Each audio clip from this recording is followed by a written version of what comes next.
UP के बरेली में सुन्नी मुसलमानों के सबसे बड़े केंद्र दरगाह आला हजरत से जुड़े मौलाना शहाबुद्दीन ने कोरोना की वैक्सीन में जानवर यानी सुअर की चर्बी जिलेटिन के इस्तेमाल पर उसके इस्तेमाल को नाजायज बताया है। वहीं साक्षी महाराज और साध्वी प्राची ने बयानों पर भी सख्त टिप्पणी की है। वहीं साक्षी महाराज के विवादित बयान पर कि पाकिस्तान से मुसलमानों की संख्या भारत में ज़्यादा है, इसलिए इनका अल्पसंख्यक दर्जा खत्म किया जाए।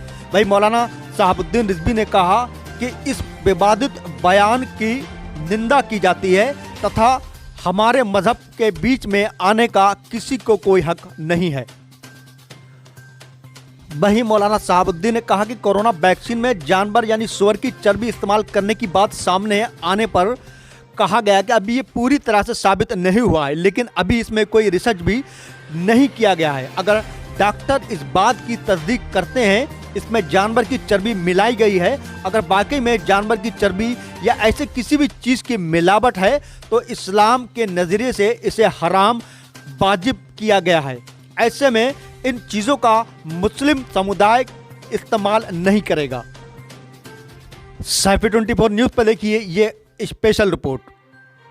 आयात का मुताला करें और हम लोग रोज़ाना जितने भी उलमा हैं, मदारिस से सिलसिले में ताल्लुक़ रखने वाले लोग हैं, दरगाहों से संबंधित हैं, वो सभी लोग समाजी काम में लगे रहते हैं। क्योंकि इस्लाम जहाँ तक अपने तमाम अनुयायियों को शरीयत की पासदारी की बात करता है, वहीं फलाही रिफाही और जन कल्याण के काम की बात करता है। तो हम लोग जन कल्याण के काम, फलाही रिफाही काम और इसके अलावा देश की तामीर, कौम की तामीर और समाज की तामीर और खिदमत में हमेशा हम लोग लगे रहते हैं।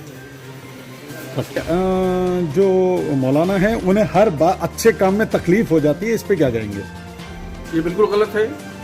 हम लोग जहाँ तक मजहबी रिवायतों को की पासदारी करते हैं, वहीं पर फलाही और रिफाही काम भी करते हैं। बहुत सारे जन कल्याण के ऐसे काम हैं जो करते हैं, मगर साध्वी प्राची को नहीं दिखता।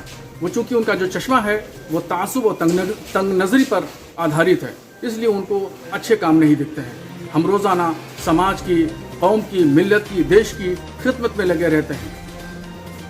कहते हैं कि ये जो वैक्सीन को लेके इस्तेमाल जिलेटिन की जो जानवर की चर्बी से बनता है, इसको लेके कहा जा रहा है कि विरोध हो रहा है। इस पे क्या सोचते हैं? वैक्सीन को लेके आपकी क्या नज़रिया है?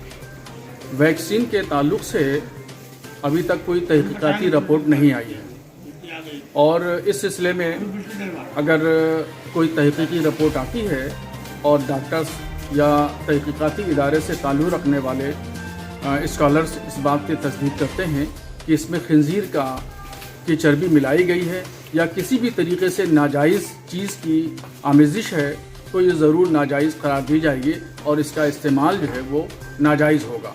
अभी तक हमारे पास में तहकीक नहीं है, फिर भी 3 संस्थाएं ऐसी हैं जिन्होंने कहा है कि हम खंजीर की चीज़ों का इसमें इस्तेमाल नहीं कर रहे हैं, मगर कुछ संस्थाओं ने इस बात से इकरार भी किया है कि इसमें कहीं न कहीं कुछ आमेजिश की गई है।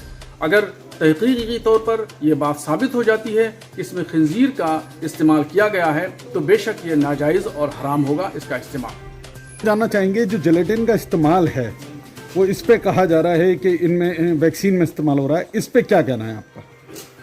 वैक्सीन का जो इस्तेमाल है इसमें अभी इस बात की तहकीक नहीं हो पाई है कि इसमें खंजीर की चर्बी का इस्तेमाल किया गया है।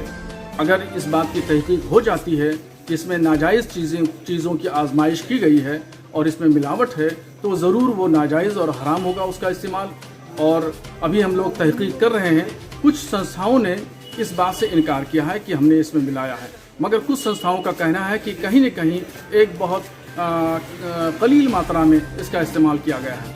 अगर ये बात साबित हो जाती है और साबित हो जाती है तहकीकाती रिपोर्ट के हिसाब से, तो फिर ये नाजायज़ होगा इसका इस्तेमाल।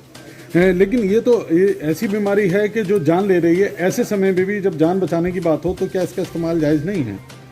अब ये सूरत हाल इसको देखा जाएगा, रिपोर्ट आने के बाद अभी तहकीक नहीं है, इसलिए कंफर्म कोई बात नहीं कह सकते हैं। बयान दिया है कि मुसलमानों की आबादी ज़्यादा है तो उन्हें अल्पसंख्यक दर्जा हट जाना चाहिए। थोड़ा तेज आवाज़ में बताएं। साक्षी महाराज जी का जो बयान है ये काबिल मजम्मत है। उनको अभी अक़लियतों की पासदारी का जो संविधानी दस्तूरी हुकूक है उसका उन्होंने मुताला नहीं किया है। मैं उनको दावत देता हूँ कि वो संविधान का मुताला करें और पढ़ें। और जहाँ तक नस्ल की बात है, बच्चों की पैदाइश की बात है तो साक्षी महाराज जी को किसी ने नहीं रोका है, न किसी मुसलमान ने बाध्य किया है कि वो बच्चे पैदा न करें। वो खूब जायज़ पैदा करें या नाजायज़ पैदा करें, वो उनको अधिकार है, उनको किसी ने नहीं रोका है। मगर मैं उनसे यह कहना चाहूँगा कि वो बिला वजह मुसलमानों पर तानो तशरी का निशाना न साधें और इल्ज़ाम तराशी न करें।